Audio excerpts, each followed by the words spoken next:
This is Jim Cornette. You're listening to InYourHeadOnline.com, and you made the right choice. All right, and we're back here at In Your Head, and we are now joined by a formerly Bruiser Mastino. He's now the Turkish Terror, Mad Mustafa. We have former Mantaur on the program. Ladies and gentlemen all across America, how you doing? Mantaur in the house, a.k.a. Mike Halleck, all the way from Omaha, Nebraska. Nice. Good evening, America. Sweet. It's actually the world. It's a worldwide program, so people are hearing you. Oh, awesome, man. This is definitely 2014. Yes, exactly. And we do want to let everybody know, and we'll talk about this some more, and we'll talk about your wrestling career. But coming up next weekend, Friday, December 19th, and Saturday, December 20th, in Martinsville, Virginia, will be at the Martinsville Horrorfest. And yes. Go on. That you're definitely right about that. We are going to have a blast in Martinsville, Virginia next weekend, ladies and gentlemen. Come out to the Martinsville Horrorfest, where Mantaur and many other movie stars and entertainers from all across the United States are going to be shooting Toxic 2 and Family Property 2, More Blood, and we're going to be signing autographs, kicking ass, and taking names all weekend. So if you want to come out and enjoy a show and see, be a part of a movie or get some autographs, Martinsville, Virginia next weekend, folks. That's the place to be. I did not realize that you were filming Toxic 2. That actually means that you and I, even though we won't be in scenes together, we will be in a movie together. Absolutely. So we are on a radio show together this week, and we'll be in a movie together next week. How cool is that? It's very cool. My alter ego, Nasty Neil, has already filmed some stuff for Toxic 2. And it was gotcha, man. That's cool. Yeah, that's very cool. And we were talking off air, Intra and I. There seems to be a big crossover audience with horror movie fans and wrestling fans. And have you noticed that? And why do you think that is? Can you shoot that one more time, please? There seems to be a big crossover audience between horror movie fans and wrestling fans, and why do you think that is? Well, you know what? Because probably some of the wrestling that you see on TV today is pretty damn scary. Some of these guys can't wrestle their way out of a paper sack. They don't know a wrist lock from a wrist watch. Mm-hmm. Why do you think that is? Do you think it's because, for the most part, guys come like right out of a wrestling school and go to WWE and don't wrestle at the territories and work their way around? Why do you think there definitely is a difference in the in-ring wrestling? Yes, there most definitely is. The young talent today, there's a lot of high flying, a lot of acrobatics. Back when I worked in the WWF, the wrestling was a lot different. We told stories back then. We used actual wrestling holds, and today there's just a lot more entertainment value in the sport of professional wrestling, I think. And but it's actually a pretty easy crossover going from professional wrestling into the movie industry. So I'm really excited. This is going to be actually my first 2 movies that I'm going to be shooting out there in Martinsville. So I've been preparing for this all summer, and I'm just really excited to be finally in front of the big screen again. That's for sure. Entertaining people is what I love to do. Yeah, that's really cool. And you had told us here right before we went live that you were known for being a stiff guy when you were in the ring. And we had a little bit of a go on Facebook just because I didn't mean it in a negative way, but and I think you took it as a negative way, and then you understood what I was saying about our current wrestler AJ Styles, who has hurt people with his finisher many times. And what's the difference between? I'd like you to explain this. The difference between working stiff with somebody but not injuring them, and doing moves where you're actually breaking someone's neck and injuring them. Because there's a clear... Yes, the thing about that is some of these moves that some of the talent is doing today are actually pretty dangerous. And, wrestling, it's not ballet. It's called wrestling for a reason. It's the oldest sport in the world. It's the oldest sport, in the Olympics. And I think when you're in the ring working with an opponent and the person is known for injuring somebody, seriously, possibly ending people's careers. If it was my decision and I was wrestling AJ Styles and he asked me, hey, I want to do my finish, I would tell him, well, you have to go tomorrow to do that to somebody else because I'm not going to let him do that because he's pretty careless when he does the move. And it's, it's a decision that you have to make when you're working with the talent in the ring. Either you want to do it or you don't want to do it. There's a difference between being stiff with somebody, being solid, giving them a clothesline, not taking their head off and making them take a good bump, or putting them in a crucifix and taking a face bump and then snapping a guy's neck. So it's a little bit dangerous, and I kind of feel for AJ Styles a little bit because he can't feel too good about himself knowing that a move that he is so-called famous for has broken a lot of necks in the business, and he's ended a lot of guys' careers, and it's money that's lost for everybody. So it's a tough call there. I wouldn't want him to do that move on me. That's for sure. Now, did you ever have any guys complain to you or to the office for being stiff? You know what? Actually, I had a live match on Superstars one time with Razor Ramon, and we actually got into a physical altercation in the ring. He open hand slapped me and really tried to knock me out, and I really took offense to it. And we actually kind of got into it in the ring. We ended up getting into it in the locker room a little bit, and there's guys in the business that, money changes them. It changes their egos, and they think that they're better than you. And actually, we're all human. We all bleed the same. We all out there trying to do the same job, and not one of us is better than the other, except, if Vince isn't going to push you to be a superstar, you're not going to be a superstar. So it's pretty much Vince's call. And so a lot of these talent, from years past and in present, Vince will either make you a superstar or he will break you. So, I have to give credit to Vince McMahon because he runs a top-notch operation, and he definitely is a wonderful businessman. And speaking of business, gentlemen, I need to send a shout-out to Las Vegas to a friend of mine, Rhonda Whitlow, who is the owner of Seven Wing Entertainment. So, for any of your entertainment purposes out in Vegas, you need to call Seven Wing Entertainment and speak to Rhonda Whitlow, and she will take care of all your entertainment needs. All right. So what do we talk about entertainment? What do we mean here? She's in all kind of entertainment. She dances, she sings. She'll put on a show. She'll bring a juggler to your birthday parties. Whatever you want. If she can't get it, then nobody can get it. So, any kind of entertainment you need, Seven Wing Entertainment in Vegas, they're the company out there to talk to. The Sin City, they don't call it Sin City for nothing, that's for sure, the City of Lights. Exactly. Now, I just want to ask you, you said about, you got an altercation in the ring with Razor Ramon, and during that period, was the Clique, were they together yet? And if so, when you get into a fight with Razor Ramon, does that hurt you politically in the company? Actually, yes, it did. The Clique was pretty strong back in the day, back in the mid to late 90s. They basically ran the show. So yeah, that when I had that altercation with Razor Ramon, my days in the company at that time were definitely numbered. But thankfully, I had guys like Bret the Hitman Hart, who was a great wrestler. Third generation wrestler. His brother Owen was a great wrestler. Worked with him over in Europe for many years, in Germany and stuff for Autobahns and the CWA. And his dad, Stu Hart, down in a dungeon in Calgary. Bret Hart got me the job when I did Tank from the South African Truth Commission. And, I had a couple matches with Bret Hart, and he loved working with me.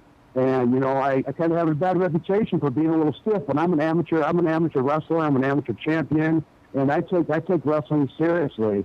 But we had a great match, and the rest is history. I'm not going to cry over spilled milk. I've been wrestling for 25 years, and I've enjoyed my life as an entertainer. And now I'm at a point in my life where I'm making a transition from professional wrestling into acting, and I'm super stoked about it. I none of this would be possible unless I had the good Lord looking over my shoulder and taking good care of me. So, God bless me, and God bless everybody else in this world. That's for sure. Yeah. That is great.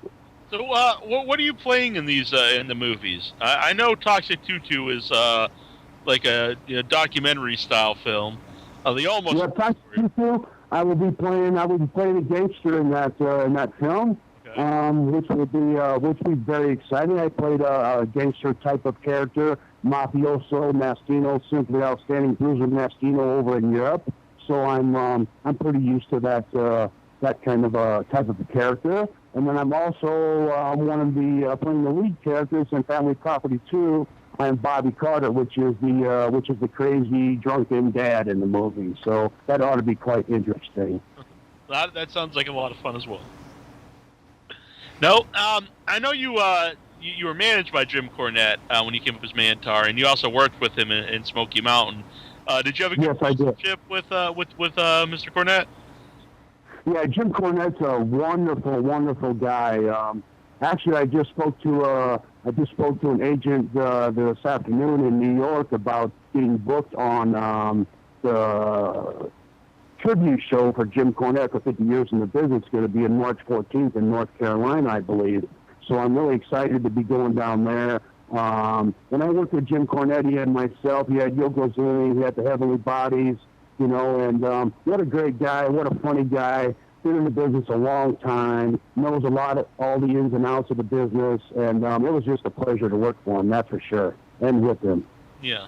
No, I knew you were Bruiser Mastino in Smoky Mountain. When you came up as Mantaur, before you were Mantaur, was there any talks of you coming in as Bruiser Mastino, or did they pitch any other gimmicks for you besides Mantaur? No. Actually, they just pitched Mantaur at me, and Vince invested a lot of money into the famous Mantaur bullhead that everybody talks about. Every time somebody wants to book Mantaur for a wrestling show, the first question they ask me is, "You have the bullhead?"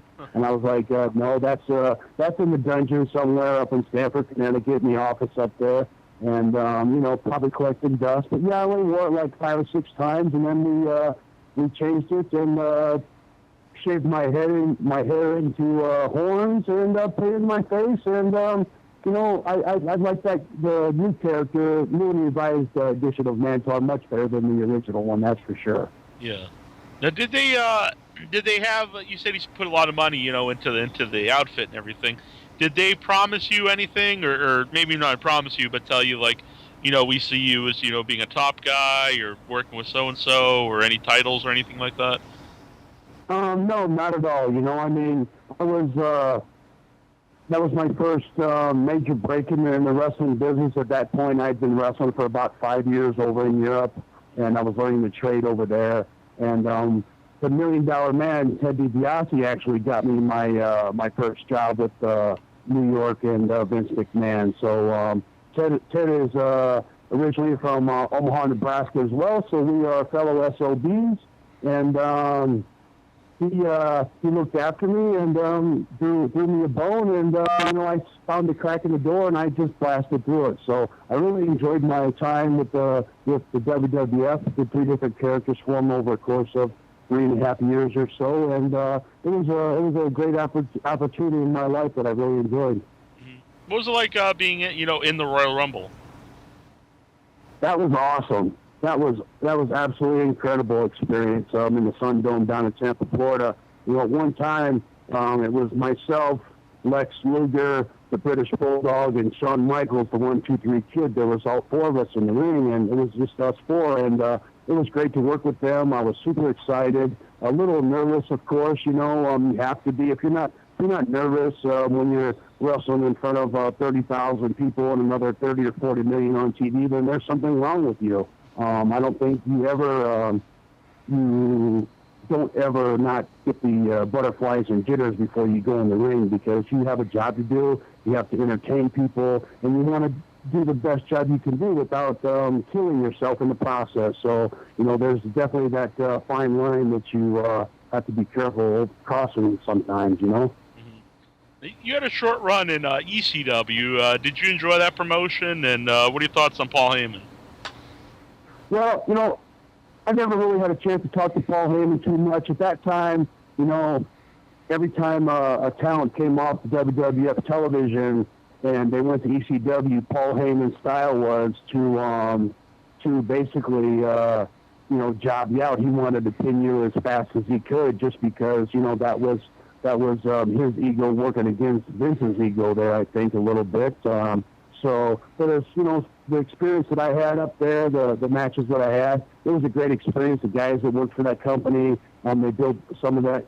Tommy Dreamer, the Sandman, guys like that, Sabu, they built that company from the ground floor, and they're still all great talent today, and all still guys that are currently working in the business all over the world still. So it was a pleasure working for that company. I enjoy working for everybody. I've never really had a bad experience in the professional wrestling business in the 25 years that I've been a part of it. So I'm pretty pleased to say that.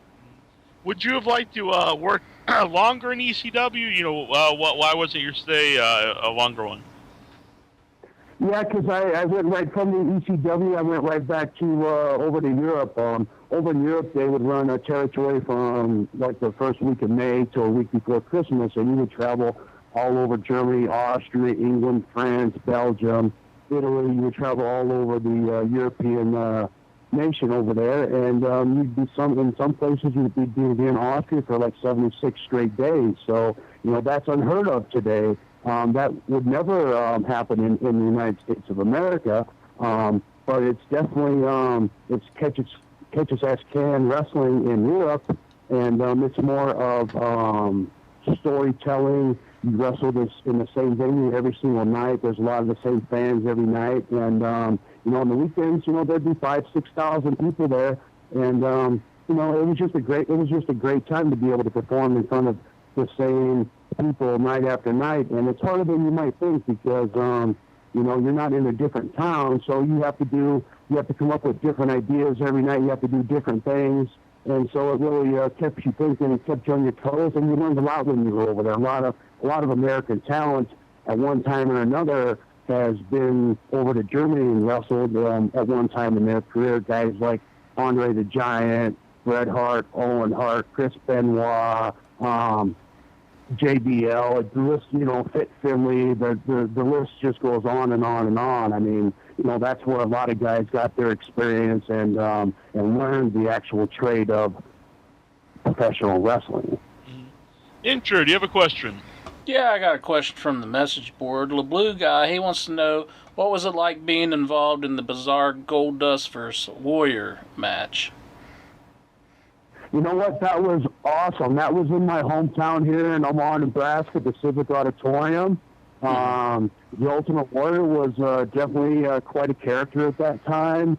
It was great working with him, working with Goldust and his wife Marlena at the time, performing in front of all my family and friends in Omaha here, and all the WWF fans all around the world on pay-per-view. It was a great experience. I actually did Mafioso Mastuno at that time, and it was quite nice actually. I really enjoyed working with the Warrior, and I've enjoyed working with Goldust. So no complaints on that front, that's for sure. Yeah. Got another question from the message board from the Blue guy. He wants to know, why were you cut out of the Truth Commission stable when it came to WWF? I guess that's something that you'd have to ask. You'd have to ask Vince and the creative writing people. I basically was the old school talent, and I had a couple of greenhorns that I was working with, and we did the territory down in Memphis, Tennessee for Jerry the King Lawler for about 6 months, and we developed the characters and the gimmick, and once we got it down, we hit the television, and one thing led to another, and the next thing I know, they brought one of my cohorts, former cohorts in Europe. Luke Poirier was his name, Rambo, and they brought him over, and he took my place. So, no hard feelings there whatsoever. Professional wrestling is a business, and, you're here today and gone tomorrow. So you really, you really got to pay attention and make sure that you do your job right and do what you're told, that's for sure. Now, a lot of people have different views on Memphis. Some people, really enjoyed their time there, and some people didn't. What was your time like in Memphis? My time in Memphis was great. I got to work with a lot of superstars like Superstar Bill Dundee, Dirty Dutch Mantel, Jerry the King Lawler, Brian Christopher. Worked with a lot of guys down there. I really love the territory. The territory's still running strong down there. We used to, do live television every Saturday morning at 10:30 on Channel 5 in downtown Memphis. It was a great 6-7 months that we had spent down there. It was awesome.